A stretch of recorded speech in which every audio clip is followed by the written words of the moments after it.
சென்னை திருவொற்றியூர் மண்டல மாதாந்திர கூட்டத்தில் பேசிய மாமன்ற உறுப்பினர்கள் எந்த ஒப்பந்த பணியும் நடப்பதில்லை என்றும் அரசு அதிகாரிகள் முதல் ஒப்பந்த பணியாளர்கள் வரை அனைவரும் பயப்படுவதாக திமுக மற்றும் அதிமுக உறுப்பினர்கள் குற்றம் சாட்டிய நிலையில் காங்கிரஸ் உறுப்பினர்கள் எதிர்ப்பு தெரிவித்ததால் கடும் வாக்குவாதம் ஏற்பட்டது. இது தொடர்பான கூடுதல் விவரங்களோடு இணைகிறார் நமது செய்தியாளர் பிரபு. வணக்கம். அங்கு என்ன நடந்தது? முழு விவரம். பிரியங்கா வணக்கம். அதாவது வடசென்னை திருவொற்றியூர் மண்டலம் ஒன்றில் இன்று மாதாந்திர மண்டல கூட்டமானது நடைபெற்றது. இதில் மாமன்ற உறுப்பினர்கள் கலந்து கொண்டிருந்தனர்.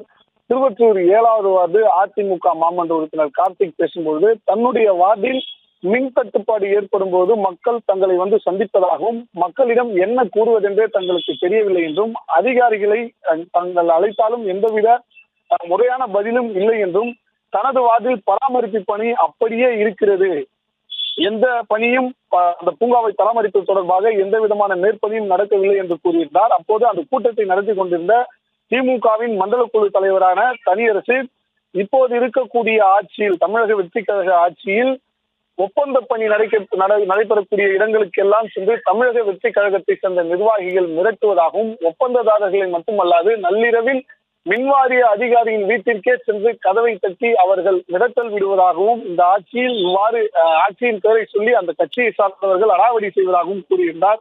இந்த நேரத்தில் தான் காங்கிரசின் மாமன்ற உறுப்பினரான MS திரவியம் இந்த ஆட்சி அமைந்து 1 மாதம் ஆகிவிட்டது, அது போன்று எந்த சம்பவமும் நடக்கவில்லை, தேவையில்லாமல் ஆளுங்கட்சி மீது குற்றச்சாட்டை கூறாதீர்கள் என்று கூறினார். அப்போது கம்யூனிஸ்ட் மாமன்ற உறுப்பினரான ஜெயராமன், எனது வார்டிலும் கூட பல வேலைகள் நின்று கொண்டிருக்கிறது, ஆட்சிக்கு இவ்வளவு சப்போர்ட் செய்கிறீர்களே, அதிகாரி சிறிது நேரத்திற்கு முன்னர் நீங்களே கூறியிருந்தீர்கள் உங்கள் வார்டில் கூட எந்த வேலையும் நடக்கவில்லை என கூறி அங்கிருந்த ஒட்டுமொத்த கவுன்சிலருக்கு எல்லாமே ஒரு வாக்குவாதம் ஏற்படக்கூடிய ஒரு சூழலானது ஏற்பட்டிருந்தது. அதாவது கவுன்சிலர்கள் ஒருவருக்கு ஒருவர் மாறி மாறி தங்களுடைய வார்டில் அதிகாரிகள் வேலை செய்வதில்லை, இப்போது இருக்கக்கூடிய ஆட்சியாளர்கள் கட்சியை சார்ந்தவர்கள் அதிகாரியை மிரட்டுகிறார்கள் என்று கூறியிருந்தார்கள். இதனால் அந்த கூட்டத்தில் பெரும் பரபரப்பும் சலசலப்பும் ஏற்பட்டிருந்தது. பிரியங்கா, செய்திகளை உடனுக்குடனும் துல்லியமாகவும் தெரிந்து கொள்ள சப்ஸ்கிரைப் பண்ணுங்க.